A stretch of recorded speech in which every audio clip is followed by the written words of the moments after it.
I laugh with my team most of the time because I'm like, guys, I think every shoot I really improvised on every shoot. So I don't know how it happened. This video blows. It plays on Channel O. It's on MTV Base, and to make it even better, it's playing on Trace Urban in a film school. The stuff they've learned, this stuff I can learn on YouTube. I mean, it's guys, to be honest, YouTube is the best school. It's the greatest university of Ever. all and time. it's free. You see, why do we not have that?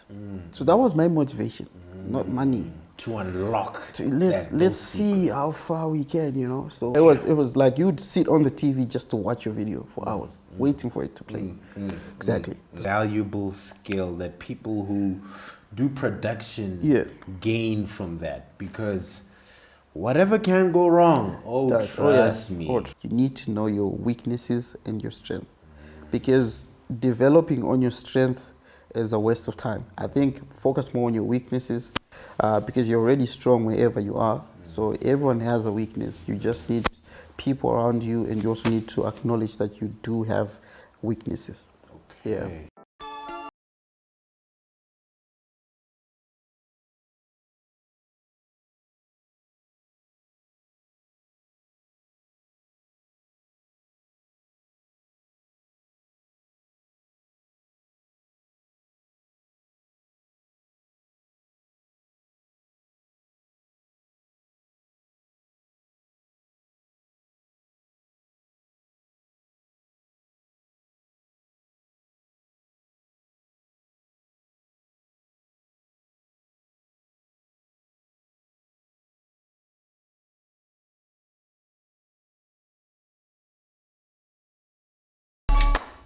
Very, very special announcement. The WEBSTORE is finally open.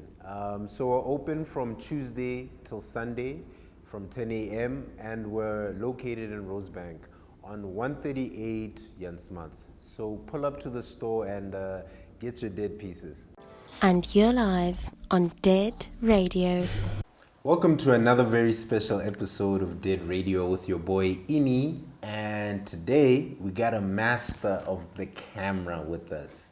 I'm gonna let him introduce himself, and then we're gonna get into his life story and, you know, extract those jewels for you guys to use in your daily lives. So yeah. Hi guys, welcome to the show. My name is Kudzi, or you can call me Kmane, which most people know me by. Yeah, I'm happy to be here and discuss whatever we can discuss, and let's go. Yeah. Yeah. Thank you so much for joining us today, bro. It's really been a great pleasure. Just even us talking a little bit before we started. How are you feeling right now? I know you're not used to being in front of the camera. Yeah. You're usually behind the camera. But yeah, how are you feeling? It's a new feeling. Like it's a new feeling altogether. Yeah. But it's quite refreshing actually to be in front of the camera. Yeah. You know, we're always behind the camera, focusing behind the lens, but now you're in front, and it feels different, but not as bad as I thought it would feel. So I feel you. yeah, I'm getting warm. Okay. Yeah. Okay. Let's start your story from the beginning. Yeah. Where are you from? I'm from Zim. Okay. Yeah. I was born and raised in Zim, and in Harare. Hey, yeah. So H-Town. Yo, shout out to everyone in H-Town. Shout out to Harare. I Yeah. got a lot of friends out there. Yeah. So born and raised in Harare for the most part, and that's sort of where everything started. For you. Yeah. Okay. Tell us about when you were a kid. What type of kid were you?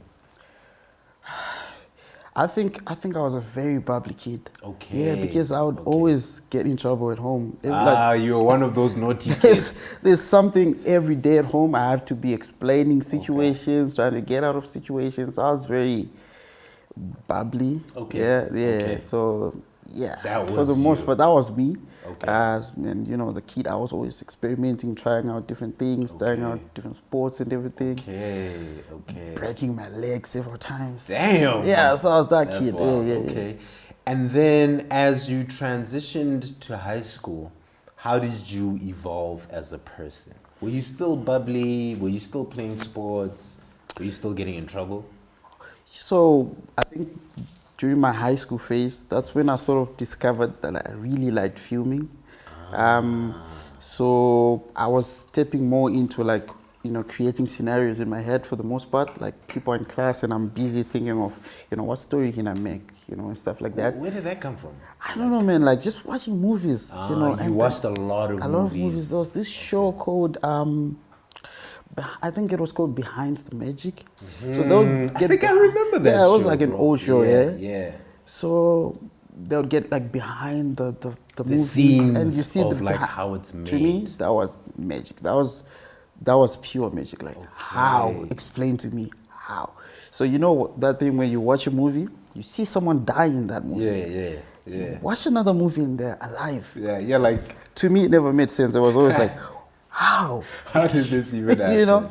I So, feel you. yeah, so during high school now, that's when I started stepping into this, I want to be this guy. I get you. I think most people would say I was more of a class clown Oh, than anything you're else. the funny guy in the back of the class. Like sports was not really my thing at that point. So I literally sat at the back. So yeah, I was that guy, So now this seed is planted obviously in your mind about film in high school.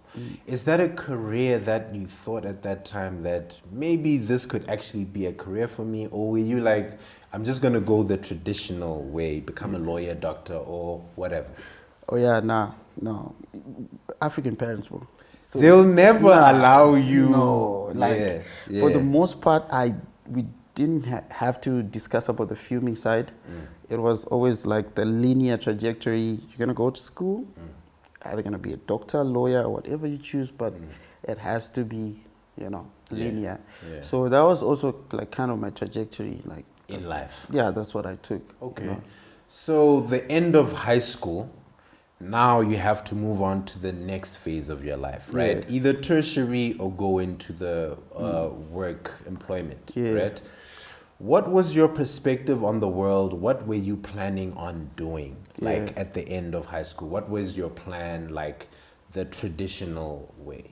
So so at the end of high school, in my mind, I was really now thinking very linear. Okay. I was gonna go into college. Okay. What did you want to go study? Initially I wanted to do, what did I want to do? I wanted to do something with like geological sciences, something to do with weather and whatnot. Dope. Yeah, that's what I wanted. Dope. And Sounds like money. I won't lie. you do the calculations, it's like you're making a lot of money. Yeah, exactly. So, of course, it changed. Yeah. I went into college and I did study information systems. Okay. I did computer programming as well. Dope. And at that point, my mind was set to becoming just a software developer, just like a regular software developer, the nerdy stuff. Yeah. Nothing else really. Yeah. But in college then, that's when things really changed for me because, mind you, the whole time I was really thinking about, okay, I could film things like this. It was all in my mind. I really didn't know how to operate a camera. Yeah. I never operated one before. Yeah. So I would have dreams of what does it look like looking through the lens. I imagine, I wonder. Yeah. So in college, I had to enroll for a different program because, the parents were like, no, this is not a kid. You can't do that. Yeah. You can never convince them. African parents. Not African parents, African parents, you need to change your mindset. Yeah. But anyway. And you're live on Dead Radio.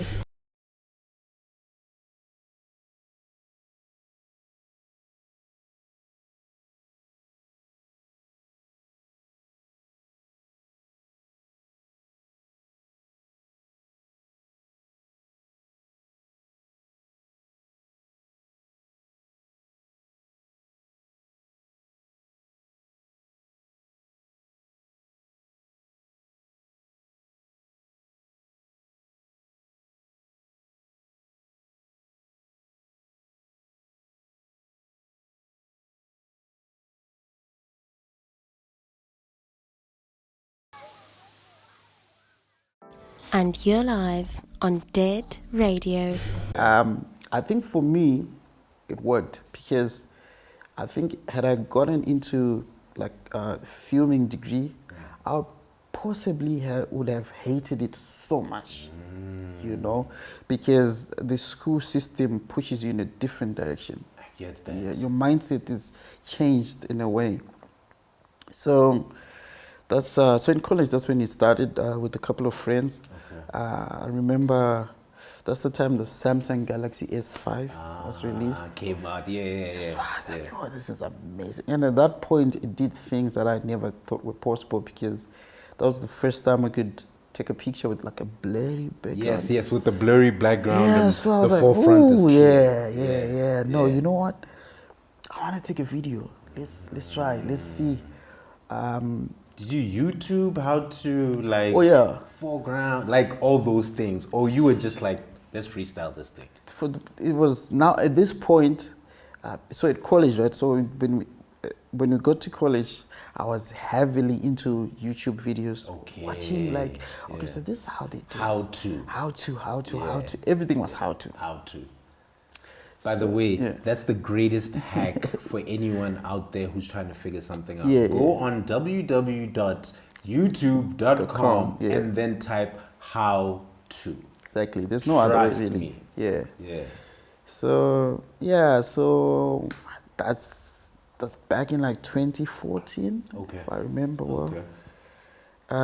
Yeah, but at this point I was also still like Studying. so it was like really just like a side thing for fun. Yeah. And then so the YouTube videos really helped you so much because I had no idea what was happening.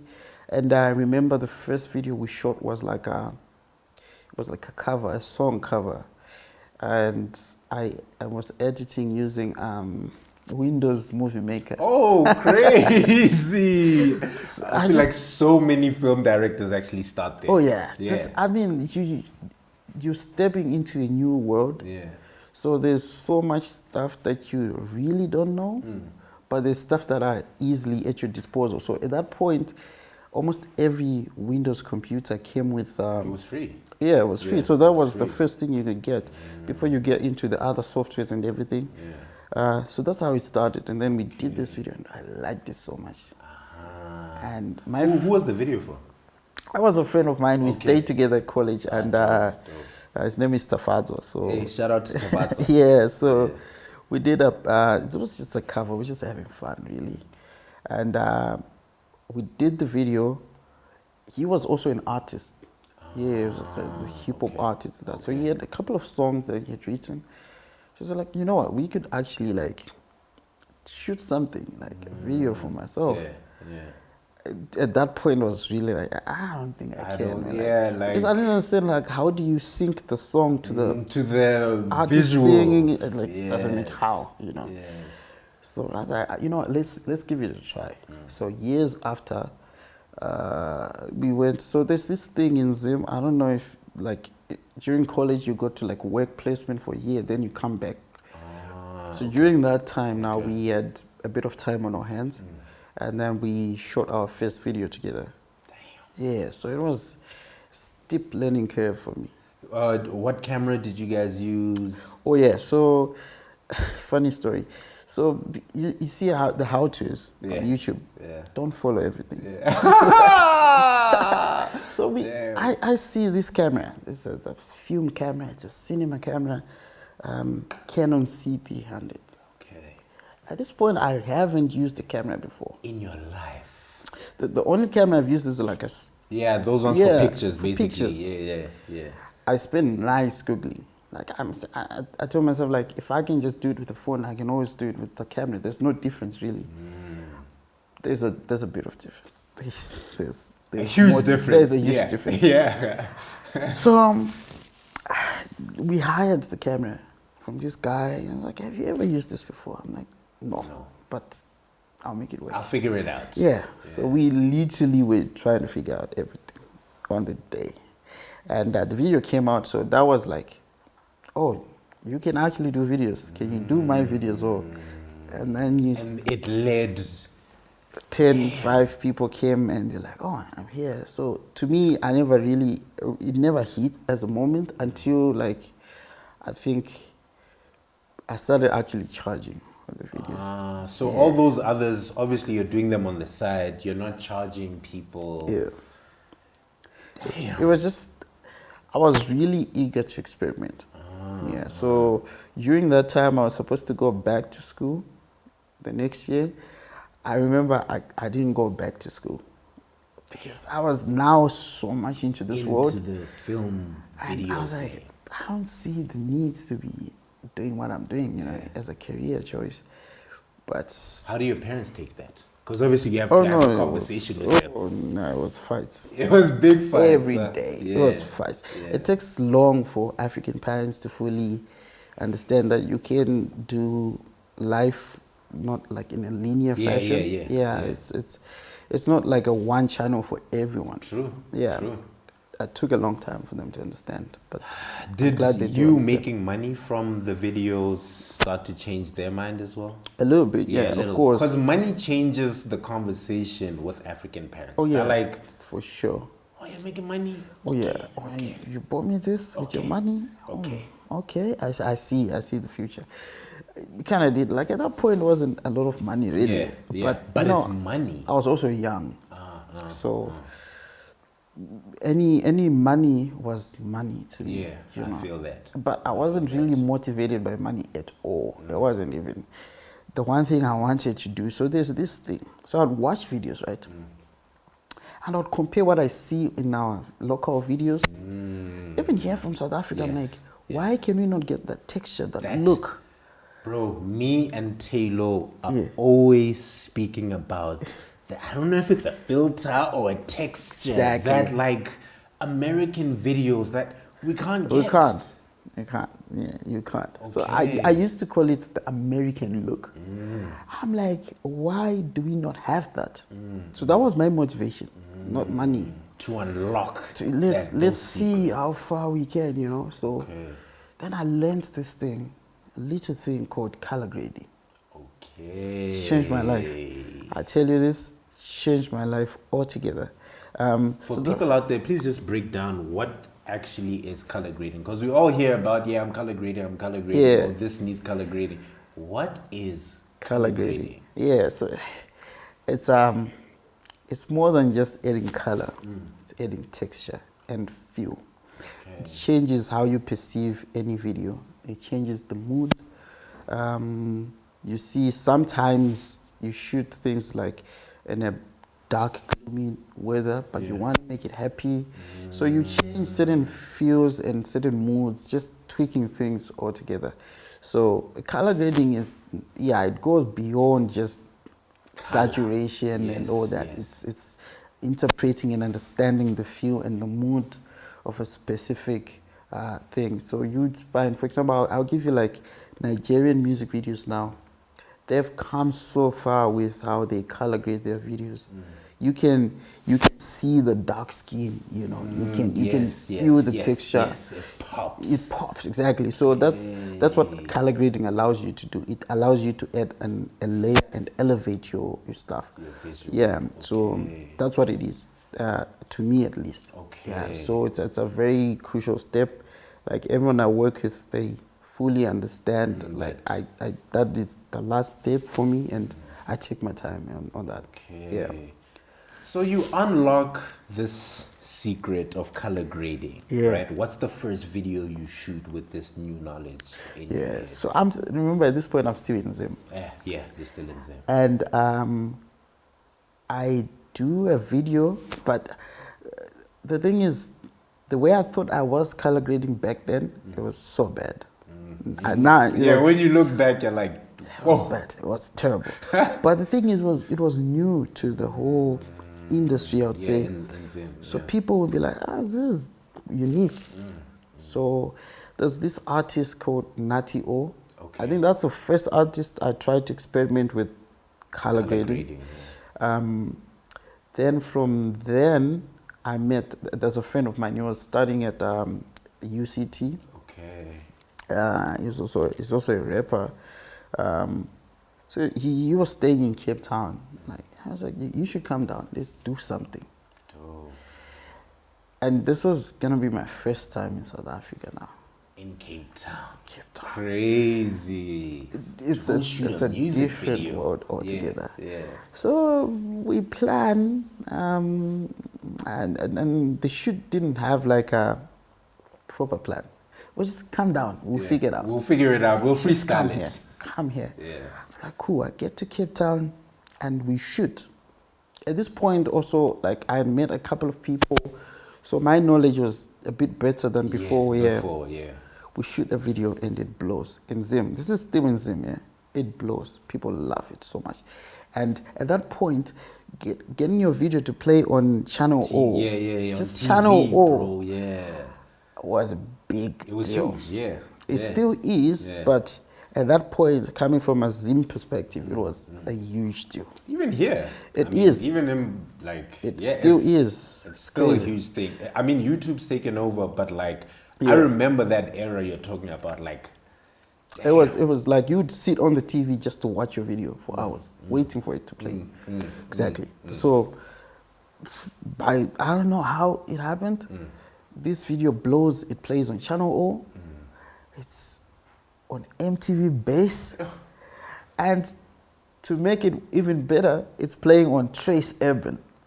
Damn. And I'm like, yeah. And I think I'd never seen like a Zim video play on Trace on Urban. Trace. I hear that. I think there was some videos, but not as much, because that time Trace Urban would really be playing like European music. Yeah, for it the was. most part. I remember even when Trace came, it was usually just Europe stuff. Not really Africa. So that being the video that plays on all these big channels, and this is what everyone was watching. It changed everything for me, because now everyone was like, we need to work together. We need to work together. And I think at that point, that's when Dev. Yo, shout out to Dev. Yeah. Shout out to Dev, bro. We Yeah. need to go get a beer one of these days, dog. Shout out to Dev. That's when he DM'd me. He was also in Zim at that point. Like, I mean, I see your work. I like it. I feel like let's have coffee and discuss how we can work together. I was getting these DMs quite often, so Of different people saying, yo, come work. So I think I ignored him like several times. And he reached out on all the other platforms. Yeah. He I was like, really "Yo, wanted you. Serious, this guy. Let me go see him." Yeah. That was the beginning of our friendship. Like, I think we've been friends for like 7 years now. 7, going into 8, I think, yeah. So that was the beginning of a new, direction for me, Yeah. We worked on various projects together in Zim as well, like trying to figure out, our strengths and stuff. So from there, you kind of grow from strength to strength. You learn your mistakes, you get better, you have to acknowledge. I think the first thing you need to do, right, for anyone watching is you need to know your weaknesses and your strength. Because developing on your strength is a waste of time. I think focus more on your weaknesses, because you're already strong wherever you are. So everyone has a weakness. You just need people around you, and you also need to acknowledge that you do have weaknesses. Okay. Yeah. Damn. So you and Devin have this meeting. Is that when he asked you to come direct for Edible 11s? That was way before. That was way Okay, before way Edible before 11s even was a edibles. thing. Yeah, it was way before. We were just like, at that point, we were just like, man, we should do something epic, We should do something epic. But we would always try to do, like, we did stuff, like just corporate stuff, you know. And then he came down here at South Africa, like he relocated for work and everything. So the chat was always, man, we need to do something, we need to bring that texture,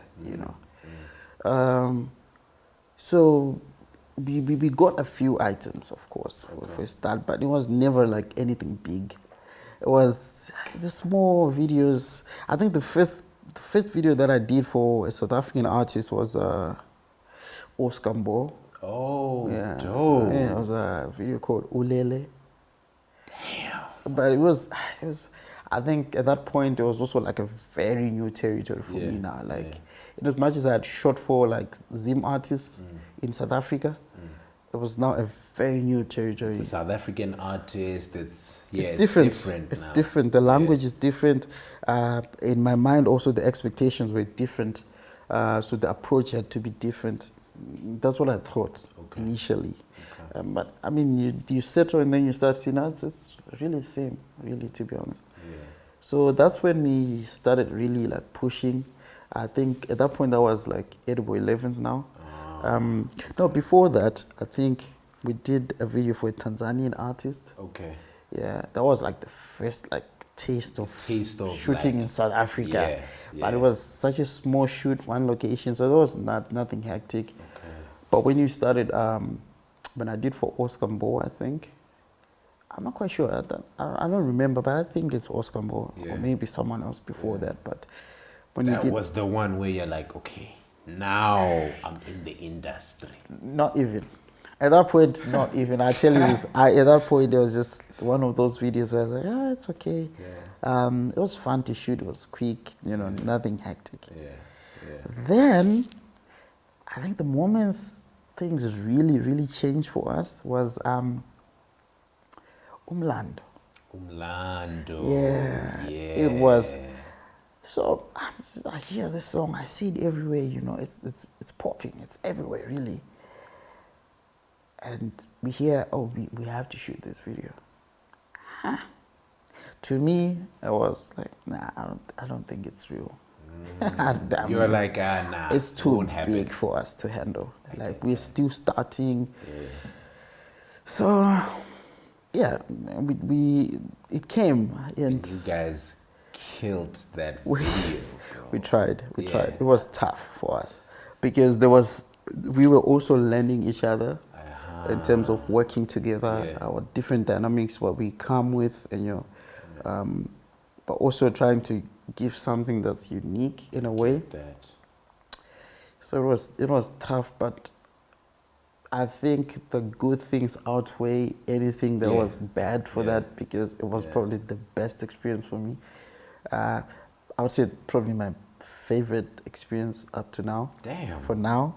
Shooting the Umlando video. No, it was something else, because what we wanted, I mean, things didn't go our way 100%, but we learned so much about ourselves as a group and how we can maneuver certain situations. And I think that's like one of the greatest things about filmmaking. It's always a problem-solving thing. Yes. You can write a script, you can plan everything, but on the day, trust me, sometimes everything that should go wrong will go wrong, right? We've had shoots like that where we have to guys, literally everything is in shambles now. Shit now. What do we do? And we have to improvise. I laugh with my team most of the time because I'm like, guys, I think every shoot I really improvised on every shoot. We shoot, but go sideways, but not in a bad way. Like, I really appreciate the improvising and everything. I feel like that's a valuable skill that people who do production gain from that, because whatever can go wrong, trust me. It does go left every time. But it's a very valuable skill. You need to be able to maneuver certain situations. Don't panic, just think of plan B, and it works always. So now you guys shoot the Umlando video. I actually went to the event that you guys had, the screening for it, sponsored by Jägermeister. Shout out to Jäger. Once that video is out, right, what starts happening in your mind? Because before you shot that, you were like, now it's too big for us, right? But now you've successfully shot a music video for a huge song. What starts happening to your perspective on your career? Are you like, damn, okay, I can actually do big videos for big artists? Like, what's that change that happens in your mind? So I think for me, it's kind of hard to even put it in words, but everyone who knows me understands that I think I struggle with believing things. Like, even if I'm seeing it in plain sight, to me it's just I think it's not real. Yeah, Nah. yeah. So during the whole launch, Umlando is popping, man. It's Yeah. like it's everywhere. I was out there. It is, Yeah. bro. Like It I'm was getting huge. DMs from like people from different countries. Yeah, man. I'm like, yo. In my mind, I'm just like, who sent you? Nah, you're lying. So I still, to me, because also like, in as much as I feel like, okay, I can handle big artists, I personally still feel like I still haven't reached where I want to be. So in as much as this is fulfilling for now, this is, I want more, you know. So I appreciate everything and I'm happy, but I still feel, part of me still feels like, we can do more. And I think for the most part, I'm thinking of things that went wrong and, Yeah. but then you see the appreciation people are showing after watching the video. You get DMs, you see comments, you know, it's everywhere. You get calls from like newspaper people, Yeah, like, yeah. To do an interview. yeah, I'm like, oh wow. So that was, to me, was like, wow, I think we've done something. Something really you know, dope, yeah. I think we've managed to really like shape what the visuals could be, and I do not want to take credit for shaping the visuals alone, Yeah, because yeah. there's been so many directors before me, and there'll be like many after me as well. I think one of my friends is Nigel Vegas. Dope. He's done so much work to put piano on the map visually. Yeah. You know, and it's one thing that always I see people wanting to pit directors against each other, but for me, I appreciate every director out there because everyone contributes a different style. You know, everyone is unique, sees things differently, man. I get that. Yeah, I get so that. we need that. So, It's not competition at yeah. all. So I want to lean into that and double click, right? So your perspective, you aren't competing with other directors, but do you think other directors are competing with you? I mean, of course, Yeah. there's that as Yeah. well, because once you have videos that are like trending and you know everyone wants to be there, so it's inevitable. You know, like it's a thing. People will always.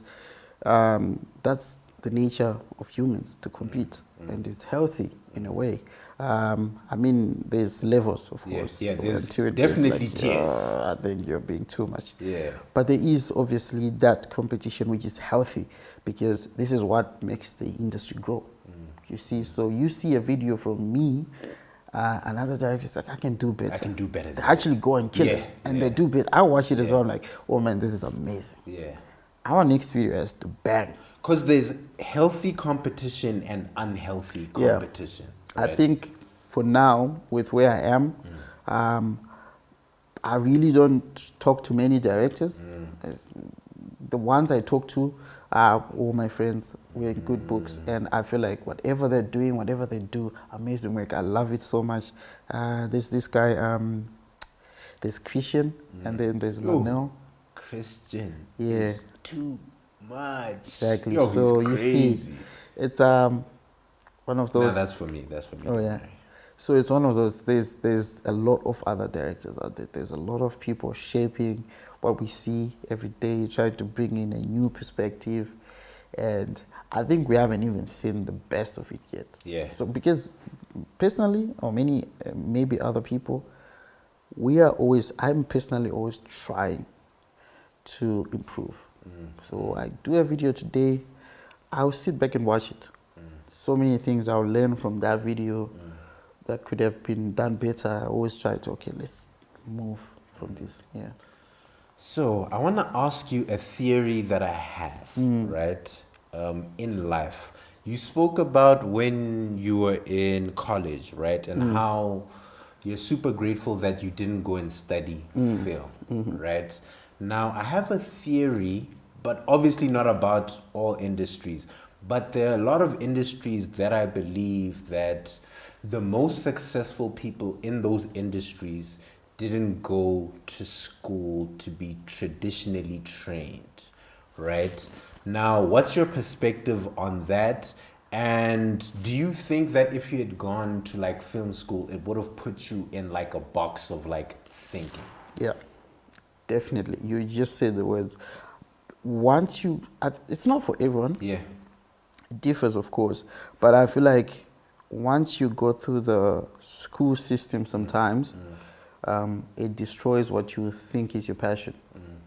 There's things you learn in school that are completely unnecessary. I have friends who were in a film school.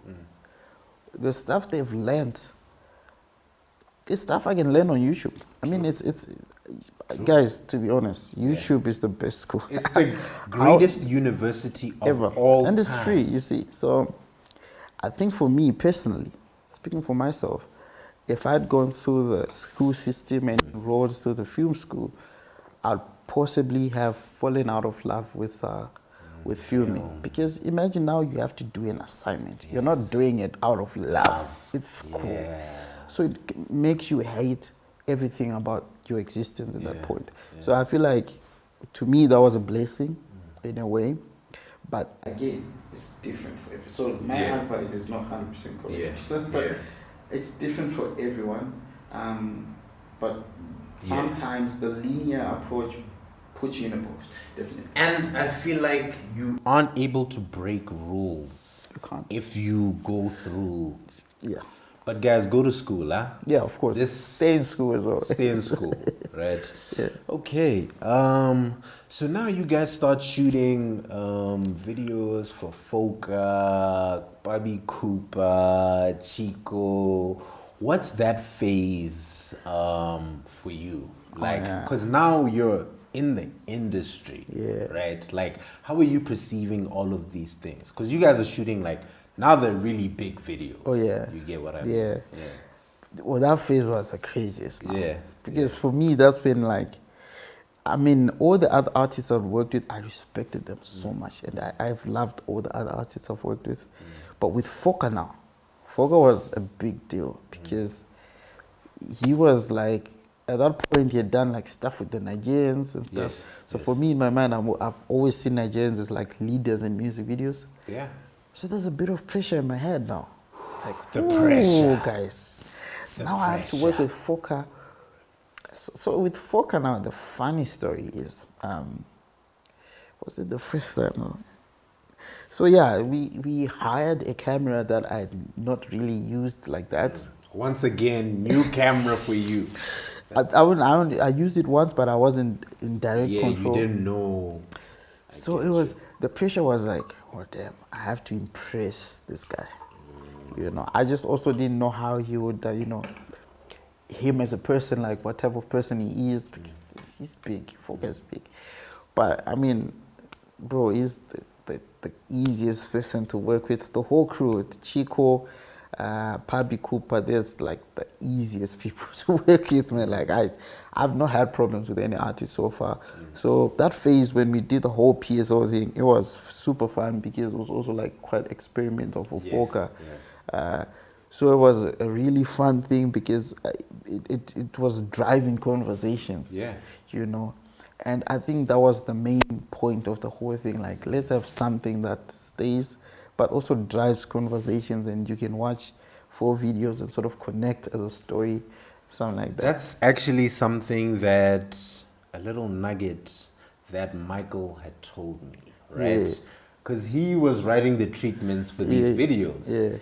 And he was like, actually, all those videos are connected. Oh, yeah.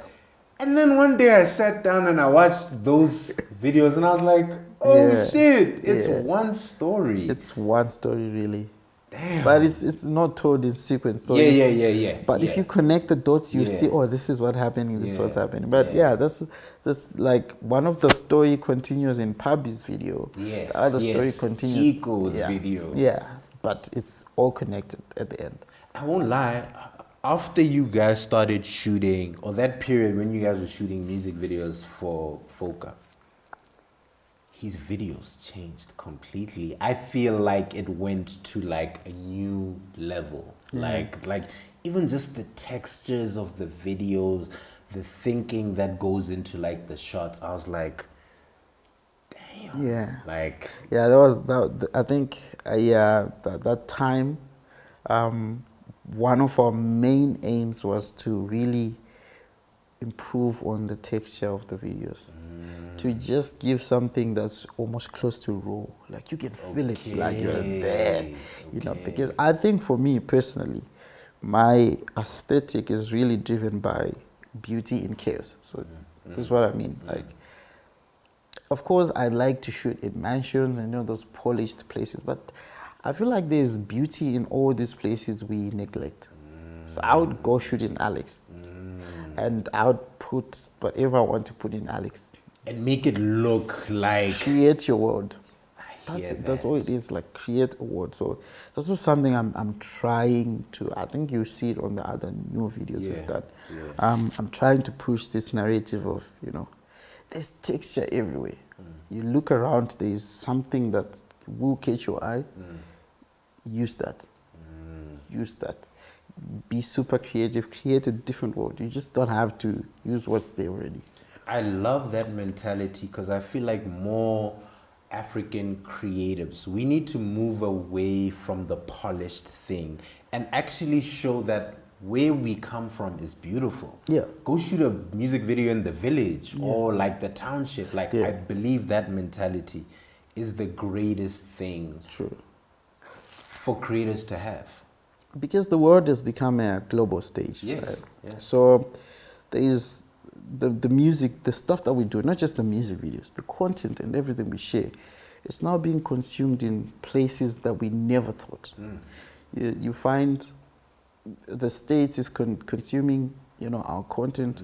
So the more they see stuff, they have this perspective that, you guys, you're copying us. Yes, There's yes, no it's the same identity thing. in a way, yeah. You guys are doing the exact same thing we're doing. You see, so now it's like, what do we have to offer that's different? What if you go to shoot a video in Soweto? What do you have to do that would make this video stand out? That's always my thinking. There needs to be one thing where you'd have to replay. I like this part. Oh, I like this. I like this. So we always have to look for that thing in every video. Damn, that's dope. Yeah. How do you measure success as a director? Do you measure it through views, like millions of views? Because you've shot videos that have millions of views. Is that how you measure it, or do you measure it by the artist? Do you measure it by the impact? Do you measure it by the video winning awards? Like, what's your measuring stick of success as a music director? Funny thing, you just mentioned awards. Awards. I've never won any. Crazy. But here's my thinking, It's because I don't submit to any. Sure.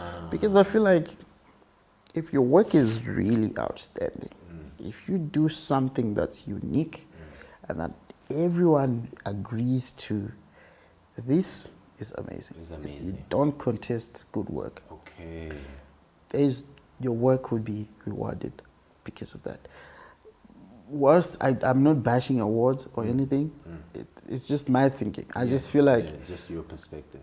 as an artist, the work you create, of course you need to submit to some spaces because, they haven't seen you before. But I strongly believe if you create something that's undeniably amazing, there's no need to not get an award. So I hear that. personally, because I haven't gotten any, I still feel like I still need to do more. And I think that I use that as my measuring stick. Okay. Because the work you do, people watch. Yes. People see it from different spaces. So once you really get to that point where you get this message or email like, we would like to award you with this for that, then you've done something. Until then, I still feel like that is my measuring stick. And also the impact as well. Yes. Some videos tell a story, some videos help people go through things, because sometimes you shoot narrative stuff where someone watches and they feel inspired or feel different. So the views, I feel like views can be bought. That's true. And some of you guys are actually buying views, but hey. Yeah, I mean views. Yeah. views can be bought, so it's not really a good measuring stick. I hear that. Impact and Those awards. and if you do get those ones, yeah. But if you don't win awards, like, will that matter to you? No, for me, Because that also involves politics for within me, it the doesn't. industry. For me, it doesn't. Like, it has never really been a thing for me. I think I've only been nominated once, and the one time I was nominated, someone submitted on my behalf. Okay. And I just had to attend, but I've never seen that as a measuring stick because people are doing so much amazing work out there. But not getting an award doesn't, mean you didn't do enough as well. You've done enough. You've contributed to the whole space and whatever space you contributed in. So I feel like, they don't really mean anything that much. I hear that. Maybe in some categories there would really be something. Video of the year or whatever. Yeah, although those can also be bought, we know. Yeah, there's politics with these awards. Too many so it's always like, plus also you see what I figured is, with something like this where there's a lot of different opinions, it's not subjective. It's quite subjective. I'm sorry. It's quite subjective, not objective. It's different to really satisfy everyone. Yeah. Because whatever I do and whatever I agree to would differ from what you agree to. So when it comes to awards and everything else, you find after the shows, everyone is complaining, oh, we should have awarded to that. There's never one consensus to say, oh, this truly deserves it. Yeah, deserves it. So, That's true. It doesn't matter really. Okay.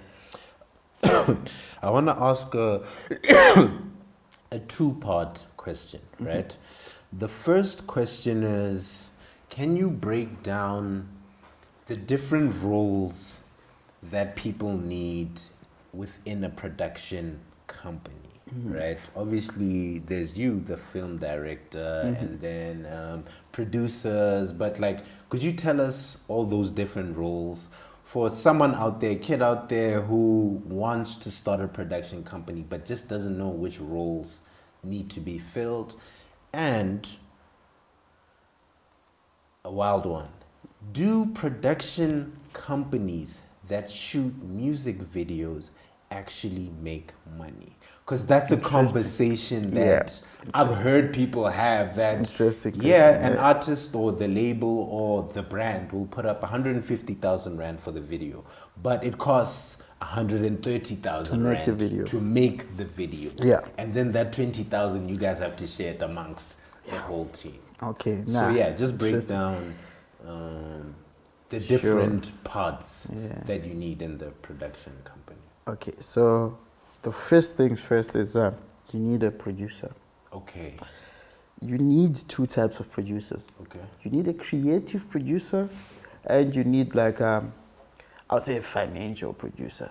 Someone who knows, who talks, someone who gets through doors and stuff, right? You need that guy, and you need the creative producer who understands things from a creative perspective. Okay. You need a production manager, someone who's gonna run things on set. Because as a director, you will go over time, so you need that person. And I feel like there's really three main people you need for a production company. Everyone else you can bounce back and forth, but once you have a team, the roles can always be filled in. You obviously need a director. Yes, the director. Yeah, but you need in these three roles. They can be subdivided, so you can have 5 people. So you can have a producer, you can have an executive producer, so who sort of oversees the whole thing, and then the producer sort of just oversees the production side of things. On the day, on site. Exactly. I get production manager makes sure everything is running smoothly. And for us, I'm lucky we have Dev and we have Manasseh. She's the lady boss. She, sometimes when you shoot and she's not there, you can actually feel her absence. I hear that. She makes things flow. She understands. But it goes back to how we have established a dynamic that works, understanding each other's flaws. So it works. So you need to have people like that in your production company. But when you get the people there need to be people who also believe in the vision. Yes. Because you might get people who can, do these roles, but don't necessarily believe in what's happening. So it's about believing in the vision. And I think, so the other people you need as you go is you need an art director. Okay. Yeah, but that is, you would need different art directors for different projects. Yes. The makeup artists and everyone else, those people will always change. Yeah, you can always outsource those people. Yeah, Right. and the actual like lighting guys and you can always outsource, but the three main pillars are these guys. You can always out-argue and say for a production company, you can always also change directors. So it's not like a fixed it's thing. not a fixed thing. I get the two that. people at the top could be fixed. Okay. 2 or 3 people, 4 people, however many, Fixed. those are fixed. Okay. The directors could change because sometimes you want to do something that's outside the scope of that director. Because I do believe each director has their own, area of expertise. There's directors that are really good with VFX work. Give them a story, they can't do it at all. They'll love to do green screen everything. I get that. There's directors that really love telling stories. Give them a music video, they don't know what to do. It happens. Okay. It's like that. Okay. So you need those people. Your production company needs to be very dynamic. That's all it needs. It needs to be able to To shift. yeah. But the producer, what was the other one? The executive producer and Production manager. Production manager and financial. Yeah, the financial producer and the financial side of things can be bundled into the producers. Yeah. It's part of their job really to Yeah. make sure you're not overdoing and overspending, because that's how you make money. And it takes us into your second question. The second question now. This is a very tricky one. Yeah. Because there are projects you're going to have to do at a loss. Simply because you have to penetrate a certain market or target a group of people. So definitely that. But the thing is, it boils down to understanding your process. There's so many times where we hired stuff that was really unnecessary just to impress the artist. The final product is what matters. If you want to shoot this with your iPhone and you believe you can, go ahead. Okay. Don't spend more than you actually need. Assess, because sometimes the artists will come with a budget and say, okay, I've got like 100,000. Okay, but I want to use this camera you used here. A production company should be able to say, no, you can't afford that. But this is where, this thing of doing other things for a loss come in, because sometimes you really want that artist to get into the next phase. But the production companies do make money. Sometimes they don't make money. Sometimes they don't. Sometimes they don't. It's a tough thing, because sometimes there's unforeseen things you have to pay for. Payments, So this is where you need, as a director, then you come in. You also need to understand what budget you're working with. It's very important for a director to know the budget. So if a production company approaches the director, it's important they tell him, okay, this is how much you're working with. So you know for a fact you're not going overboard. Because in my mind as a director, if you come to me and say, okay, I want to shoot this video, and I like the song, and I have these crazy ideas going in my head, and then I say, okay, I want this lens. And that lens alone probably goes for like 4,000. And 4,000, just one lens, and I want 5. That's 20 already. And already you're like, oh no, we have 80K for this, So if you're not open about the budget to the director, it introduces this, rift where you might do it to just impress, and then you run, a loss. So yeah, it's tricky. It's tricky, but starting off as a production company, you're gonna run losses. It's normal. You have to go hard as well. So there's things like, for us, we used to predominantly shoot on the Arri Alexa, which is an amazing camera, I won't lie. But for me, it was more for the look of the BTS pictures. Like, oh, it looks cool to have this feel camera. you. I mean, it's also like, feel you. why did you shoot this one? And I say, Alexa, and I'm like, wow. feel But now I've changed my mind. I shoot on a Sony. Okay.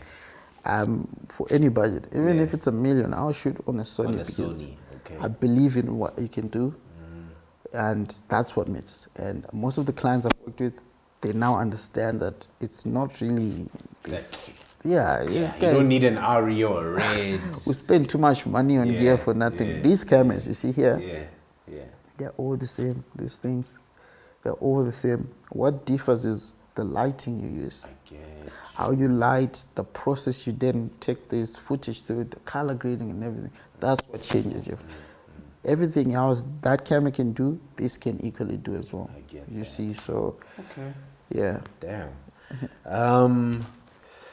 So I'm interested in how people's dreams evolve, right? I'm always super interested in that because dreams, like you'll have a dream, I want to shoot music videos. And then once you're doing that, once you're through that door, like that dream evolves to something else. Hey, now I want to start shooting movies or TV series. What's a new dream for you that you didn't have 2 years ago? Before things started before really things picking changed. up in terms of you shooting music videos. What's For a me, new it's dream that you have right now? Shooting commercials. Shooting commercials. Yeah, you see those Nando's adverts? Yes. Oh yeah. Yes. Oh yeah. Okay. That's my lane. That's what I want. Okay. That's what I've always wanted. No, Okay. it's sort of like you say. It after like a while, I was like, this is amazing, you know. And love music videos. They're so versatile. But I think I can do more with adverts, you know. And so- the budgets are bigger. Way bigger. Bro, the money is ridiculous. Yeah, it's ridiculous. But for me, again, with adverts, it's not even a money thing. Yeah. It's The freedom. the freedom and exploring new places, spaces. Because I've always felt like with music videos, I've done enough, you know, and I want to tackle a new challenge. Commercials are not the easiest thing to work on, but they are rewarding, both financially and just, you know, you just feel much better after it's out and everything. So for me, that's like, okay, that's the next phase. I'm Okay. really looking into doing commercials. I've got a few that I want to do, like personal projects. Personal projects. Yeah, on the side, but of course the dream is to work with the big guys. Okay. Yeah, do a Nando's advert once. Yo, Nando's. Yo, DM. I watched the recent ad. Yes. Oh, it's amazing. Yeah. It's amazing. It's always been amazing. So that's my next thing. Okay. And then the other thing which sort of came out as a result was I really love the process of color grading. Okay. It's just like something I do on the side. So I've started like color grading for other people and sort of started like a small company. Film treats. Yeah. Okay. Yeah. Dope. So Film Sheet is my small thing where I just handle color grades 5 times. Yeah. So, and I'm happy it's actually growing, man. Starting to handle quite a bit of projects as well. Okay. So that's the other thing. But the main thing I want to do is Commercials. Go into commercial You direction. guys at brands out there, reach out to him. Yeah, Trust me. Yeah. Trust me. Okay. And as we wind it up, what's your last piece of advice to people out there, to dreamers out there who may be following a linear path but wanna pivot, or people who didn't take the linear path but are just trying to figure out how to get into production, how to start shooting films, how to go out there and make a name for themselves? What's your last piece of advice for them? Okay. So this one doesn't have one straight answer. Yeah. But this is what I believe. I believe life has multiple sides. Things run concurrently in life. Your dream can run concurrently with whatever else you're doing. So I think don't stop chasing your dream because you don't see the light. Yeah. There's a point where you won't see the light. You have to keep going. Like literally just, once you convince yourself you can do it, you can. That's all you need. there's also a lot of luck needed and believing in yourself. It's a lot, but once you start going and you say to yourself, look, I want to do this, go ahead. There's nothing that will stop you. YouTube, make YouTube your best friend. Yo. Also, Yeah. here's the other important thing, and I learned this a little bit later, but it works. Network. Reach into the DMs. Don't be afraid. I've DM'd so many like huge people, and I'm just gonna DM. DM, ask, how do you do this? Sometimes, and I do that as well, and I'm sorry if I've ever done this to you, but sometimes it's just like the DMs, there's no context to how you send the message, so you don't get a response. Yeah. But DM, be specific about what you want. Also be respectful, but ask questions that you need answers to. Ask. You need help, go on set, shadow someone, just learn on set. And I think also pray. Yeah, just pray as much as you can. Just I love that. Yeah, I think for the most part, I feel there's one thing I always say. I say God is always behind the curtain, pulling strings like a puppet master. So I feel like in anything that you then do, he's the ultimate master. So whatever move you want to do, I think he's the one who just put the idea in your head. So you have to follow through. There's nothing that will stop you, really. Yeah. Damn, I love that, bro. That's been great. Before we close off, who are some of your favorite directors in Africa? Music videos. Yeah, music videos. There is Director K from Nigeria. Okay. Yeah, that one is amazing. Okay. There is the number one favorite, Meji Alabi. Meji, okay. I've met him. I was on his set once. Dope. Amazing guy. Dope. We do talk as well. He's probably the one person who really inspired me. Like when I watched these videos back then, they had this, texture and aesthetic, and that's something I've always followed. So I would have to say number one is definitely Meji Alabi. There's also Director K. And others, most of them are Nigerians. Okay. And of course, my boys, Christian and Laneo and Nigel and them guys. Yeah, but on the other side, it's those guys. Yeah. Okay. Yeah. Man, thank you so much for this conversation. Thanks for having me, guys. It was really amazing. Amazing. Please don't forget to like, comment, subscribe, and we'll be back with another episode of Dead Radio. And you're live on Dead Radio.